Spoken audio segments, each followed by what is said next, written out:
Budget లో premium luxury villa అందిస్తోంది APR group వారి గోల్డెన్ లీవ్ విల్లాస్. ఇప్పుడే కాల్ చేసి మీ విల్లా బుక్ చేసుకోండి.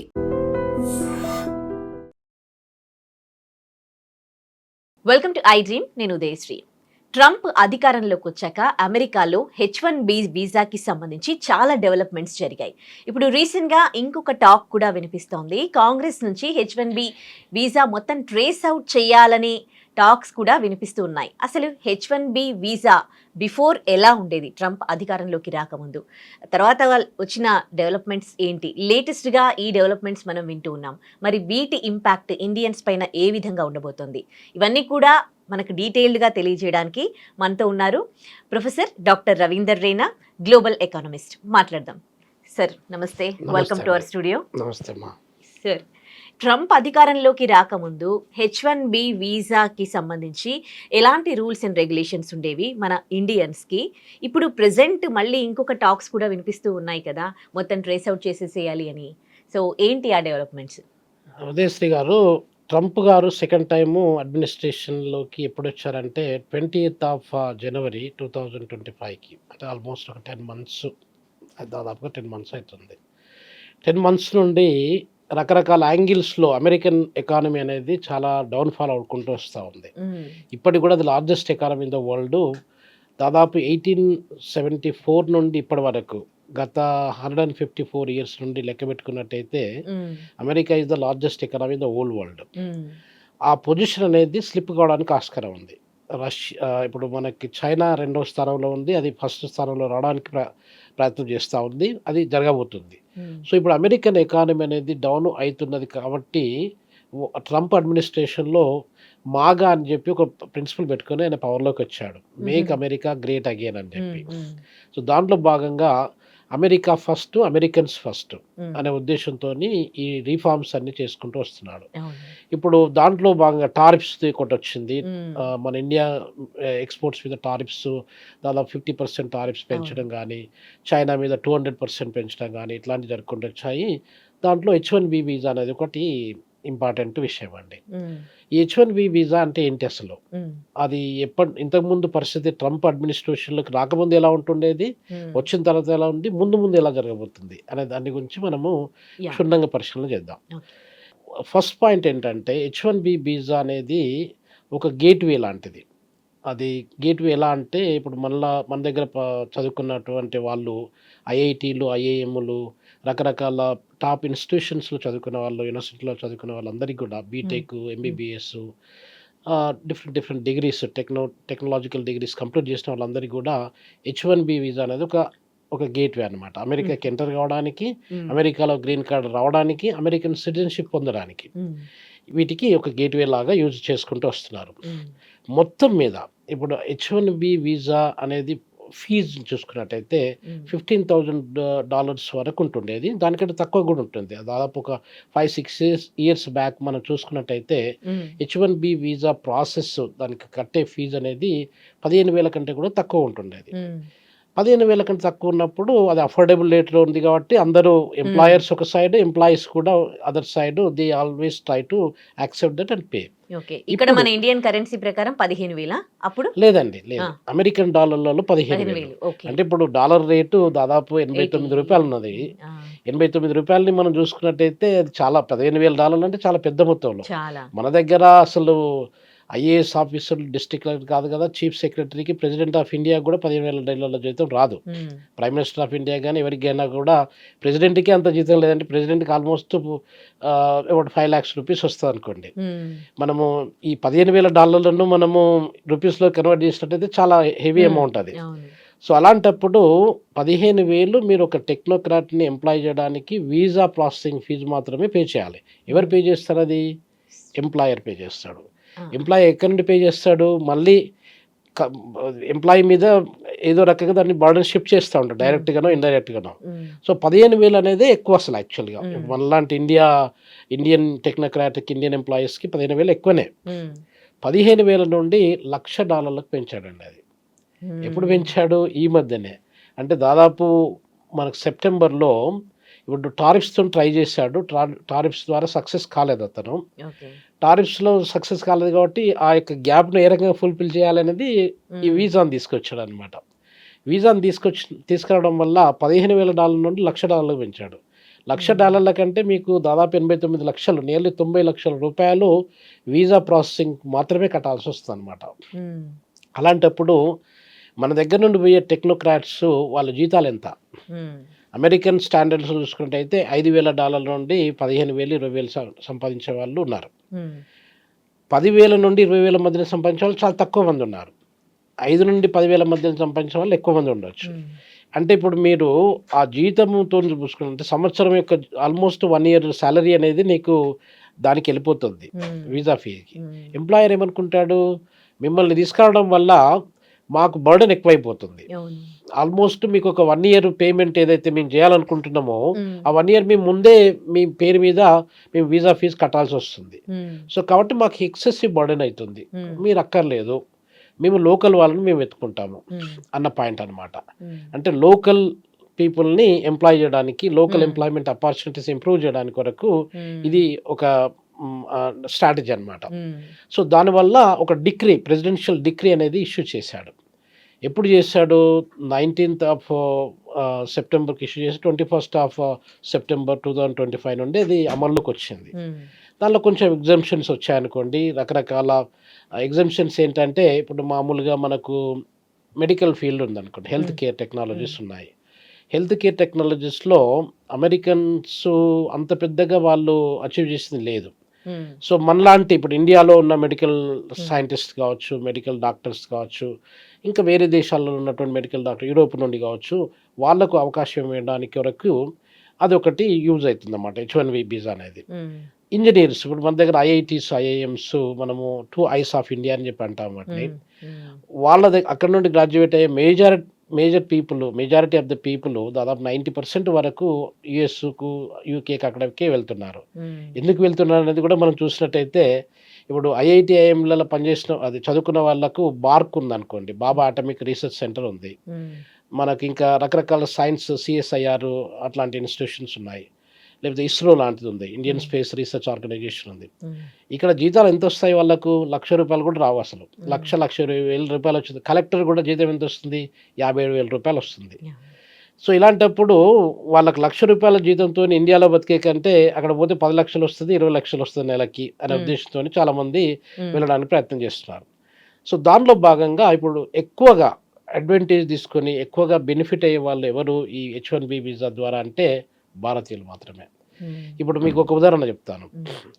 మొత్తం గత 4 years నుండి డాటా తీసుకున్నట్టయితే, American statistics, employment statistics, immigration statistics data తీసుకున్నట్టయితే మనకు 80,000 మంది మొత్తం ఆఫ్రికా, లాటిన్ అమెరికా, వేరే దేశాల నుండి 80,000 మంది వెళ్తే ఒక ఇండియా నుండి 1,30,000 మంది వెళ్ళారు H1B వీసా ద్వారా.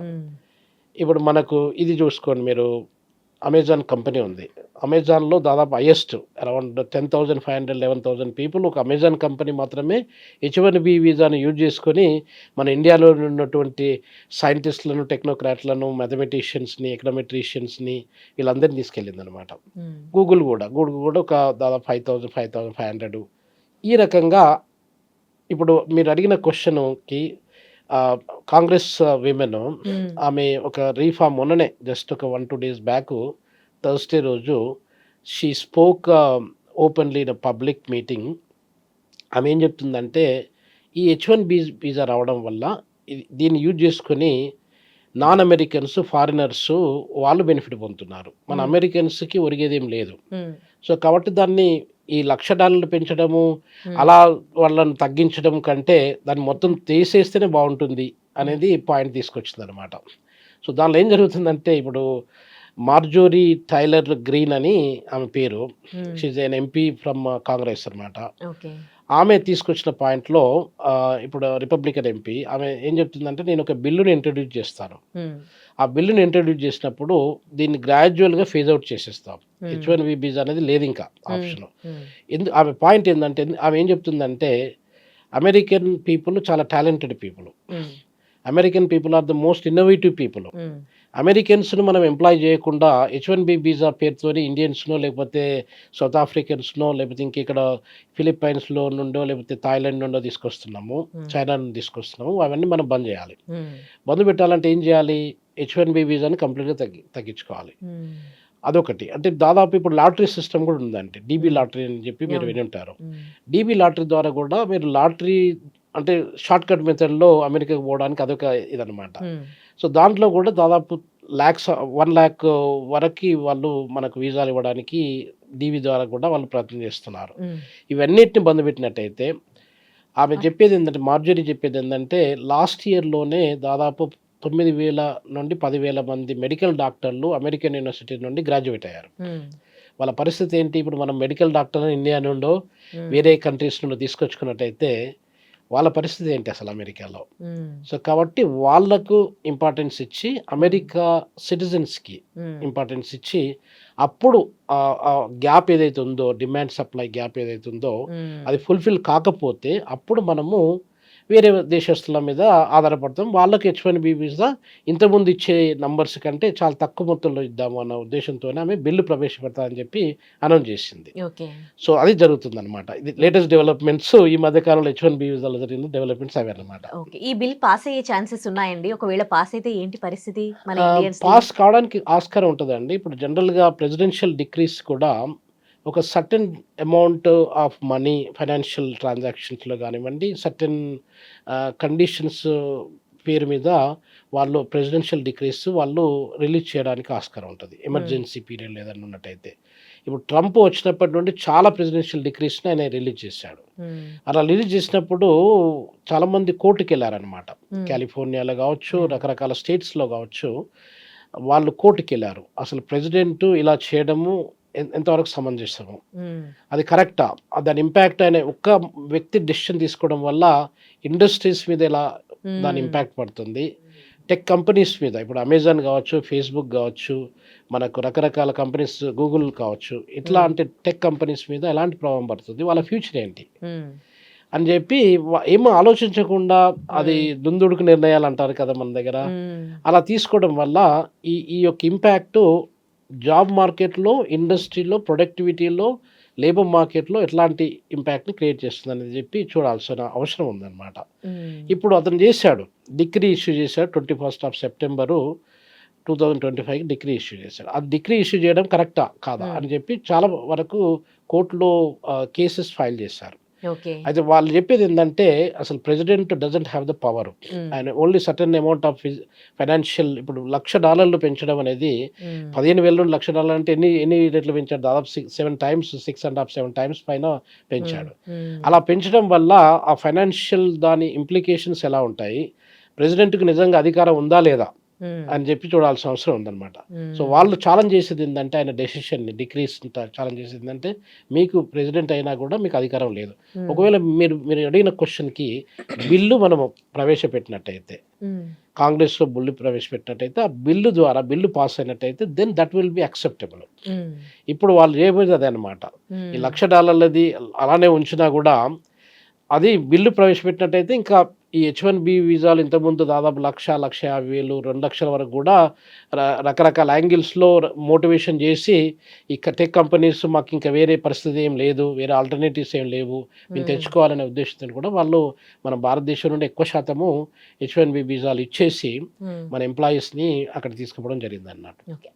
అక్కడ ఉన్న చిన్న చిన్న కంపెనీస్ ఈ కొత్త బిల్స్ ప్రవేశపెట్టడం ద్వారా చాలా లాస్ అవుతున్నాయి. ఎందుకంటే మన ఇండియన్స్ కొంచెం తక్కువకి వర్క్ చేస్తారు, అదే అమెరికన్స్ని రిక్రూట్ చేసుకుంటే వాళ్ళకి ఎక్కువ పే చేయాల్సి వస్తుంది. కానీ ఇప్పుడు ఈ ట్రంప్ తీసుకొచ్చిన ఇవన్నీ రూల్స్ ద్వారా ఆ కంపెనీస్ క్లోజ్ అయ్యే ఛాన్సెస్ ఉన్నాయి, వాళ్ళు చాలా లాస్లో ఉన్నారు అని ఇలాంటివి వినిపిస్తూ ఉంటాయి సార్. దీని గురించి చెప్తారా? తప్పకుండా ఉదయశ్రీ గారు. ఇప్పుడు MSME అని చెప్పి మన దగ్గర మైక్రో, స్మాల్, మీడియం ఎంటర్ప్రైజెస్ అని చెప్తాము. అమెరికాలో ఉన్నాయి, యూరోప్లో ఉన్నాయి, ఆస్ట్రేలియాలో ఉన్నాయి, ఎక్కడ పోయినా కూడా ఉంటాయి అవి. ఇప్పుడు చిన్న కంపెనీస్, పెద్ద కంపెనీస్ గురించి మనం మాట్లాడాలి. Top 10 tech companies like Facebook, ఇంతకుముందు అనుకున్నట్టుగా Amazon, Facebook, Apple, Google, Microsoft, IBM ఇవన్నీ పక్కకు పెట్టేస్తే చిన్న చిన్న కంపెనీస్ కూడా చాలా ఉన్నాయి, ల్యాక్స్లో ఉన్నాయి. వాటి పరిస్థితి ఏంటి? వాటి అంటే అవి సర్వైవ్ కావాలనుకుంటే, అవి గ్రో కావాలనుకున్నా, అవి ఎక్స్పాండ్ కావాలనుకున్నా కూడా మనం చీప్ లేబరర్స్ని ఎక్కడైనా ఆఫ్రికా నుండి కావచ్చు, ఏషియా నుండి కావచ్చు, మనం తీసుకురావడానికి ప్రతి ఒక్కరు ప్రయత్నం చేస్తూ ఉంటారు. అమెరికన్ కంపెనీస్ కూడా అదే రకంగా ప్రయత్నం చేస్తూ ఉన్నాయి. మన దగ్గర నుండి చీప్ లేబర్, ఇప్పుడు మన దగ్గర $1,000 వస్తున్నది అనుకోండి. $1,000 అంటే ఎంత? $89,000, నియర్లీ $90,000 జీతం. రూపాయల జీతం రాని వాళ్ళు ఇక్కడ చాలామంది ఉన్నారు. వాళ్ళు బీటెక్ కంప్లీట్ చేసి ఉండొచ్చు, లేకపోతే ఇంకా రకరకాల డిగ్రీ ఆర్టిఫిషియల్ ఇంటెలిజెన్స్లో, ఏఐఎంఎల్లో కూడా, మిషన్ లెర్నింగ్లో కూడా వాళ్ళు డిగ్రీస్ కంప్లీట్. వాళ్ళ జీతాలు కనీసం యావరేజ్ చూసుకుంటే 30 నుండి 40,000 రూపాయలు కూడా రావట్లేదు. వాడికి 90,000 రూపాయలు అక్కడ వస్తుంది అని అంటే వెళ్తాడు ఇక్కడ నుండి. అక్కడ 90,000 వచ్చిన తర్వాత నేను కొద్ది రోజుల తర్వాత $2,000 $3,000 ఏదో ఒకటి సంపాదించుకుంటున్న ఆశతోని, ఆ ఆశయంతోని వెళ్ళడానికి ఆస్కారం ఉంది.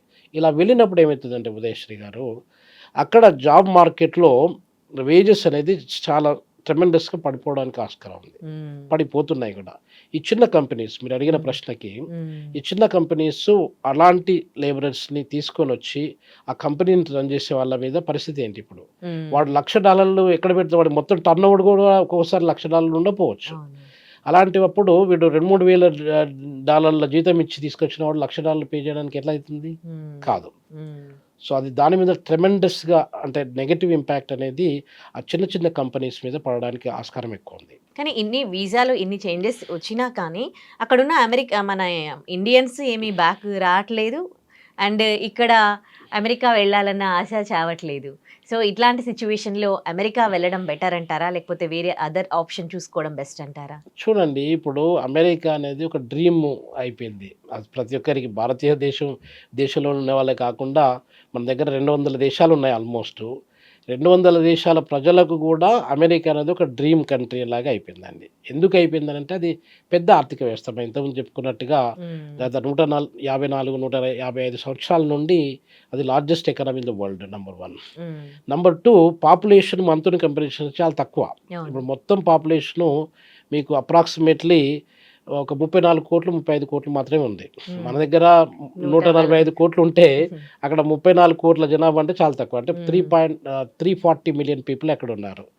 పెద్ద దేశం, మనకంటే దాదాపు 3.5 టైమ్స్ పెద్ద దేశం. వైశాల్యంలో చూసుకున్నట్టయితే మీకు మనది 3.2 మిలియన్ స్క్వేర్ కిలోమీటర్స్ అయితే America approximately 9.7 million square kilometres land ఉంది. సో ఇంత ఇది ఉండి ఆపర్చునిటీస్, అంటే అమెరికా అనేది ల్యాండ్ ఆఫ్ ఆపర్చునిటీస్ అని చెప్పి అంటారు.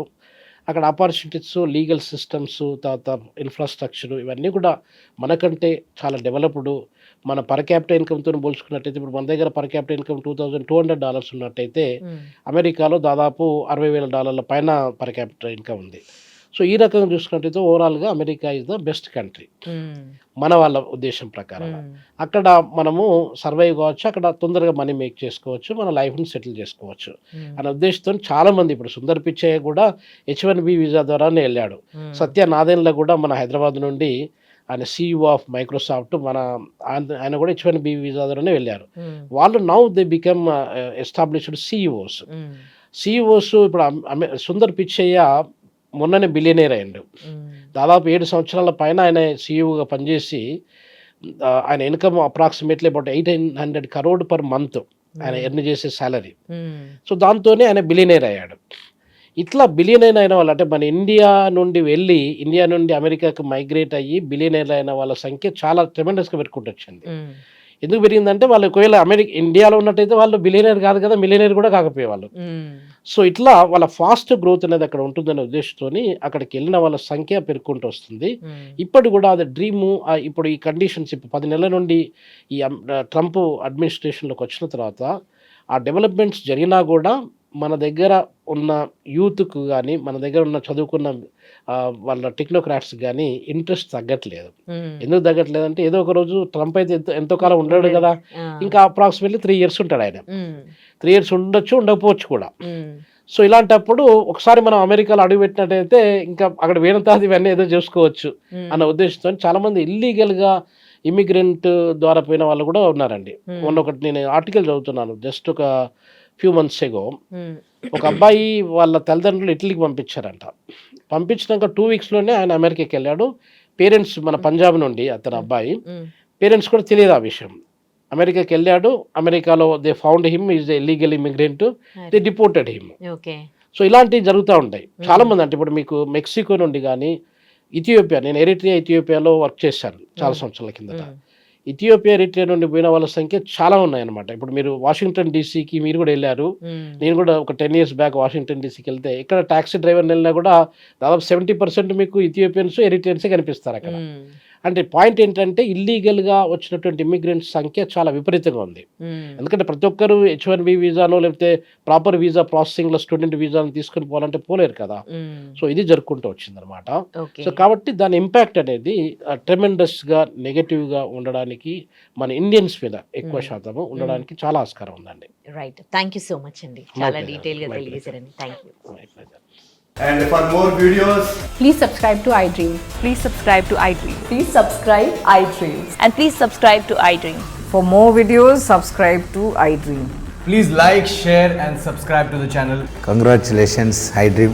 Subscribe to iDream. Subscribe to iDream. So subscribe to iDream Media.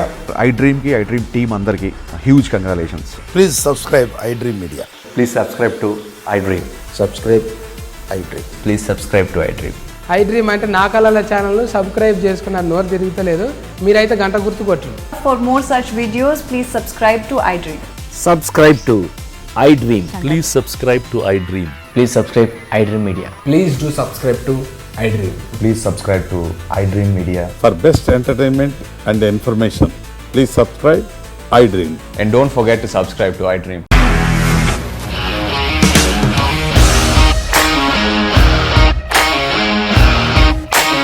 ఇండస్ట్రీలో కమిట్మెంట్ ఇష్యూస్ వస్తే నీకు కూడా వచ్చినట్టు మార్నింగ్ తీసుకెళ్ళారంటే కొట్టి పడేసారు.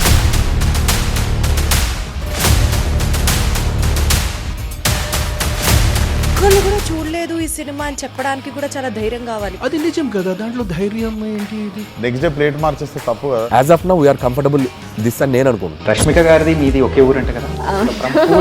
నీకు కోపం వచ్చిందంటే బాగా తిట్టేత్తరా? తిట్టేద్దామండి. నిజంగా గేమ్ ని ఎలా చేంజ్ చేయగలిగారు? ఏపీఎస్ఎఫ్సి వాళ్ళకి 6 నెలల్లో నేను 6 లక్షలు కట్టా. బిజినెస్ చేయాలనుకుంటే it is as difficult as riding a tiger.